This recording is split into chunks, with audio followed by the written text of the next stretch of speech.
Trump's budget director, Mick Mulvaney, declared class war on the American people this week in an interview with CNBC's John Harwood. Now, he talked in a kind of wonky and technical language, but underneath it all, he was saying some very extreme and bold things about the financial principles that have underlined our government since the Civil War, perhaps, and certainly for 100 years.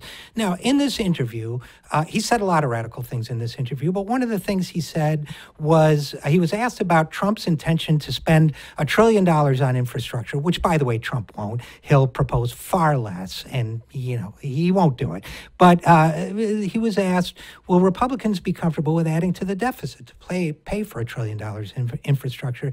And now, again, he sounds technical, but here's what he said. He said, bad spending to me, in terms of its economic benefit, would be wealth transfer payments. It's a misallocation of resources. Now, transfer payment is what they call it when you tax the rich and, for example, give it to people who are in need in the form of welfare, health benefits, whatever else, food assistance, whatever else they might need. So he's really saying that he is fundamentally against taxing the rich and helping other people with the money. That's a pretty radical thing to say.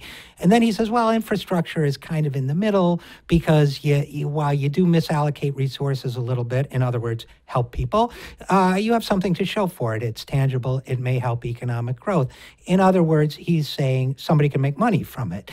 And then he said the kicker at the other end of the spectrum, at the very other end, where the rich people are, it's letting people keep more of their money, which, if it can contribute to the deficit in a large fashion, is the most efficient way to actually allocate resources. Now, there is a 2,000-year history of justifying why rich people should pay more of their income in taxes than poor people. But Mulvaney is actually taking a shot across the bow of this very idea. Now, I've written about this in Our Future and Huffington Post, so you can get more information about it. But we've always had a top tax rate in this country for the richest people that's higher than what other people pay. Progressive taxation is a principle of our government. As we say, it's been around since Aristotle. What Aristotle said was all things useful, like money, have of such a nature that when there is too much of them, they must either do much harm or be of no use. In other words,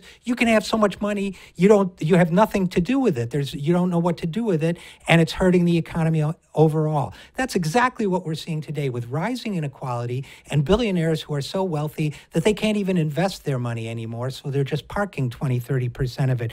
We have this runaway inequality. We now have a budget director and an administration who is breaking down one of the fundamental principles of how we deal with inequality and help people in our society. It's radical stuff, and we should take it very seriously.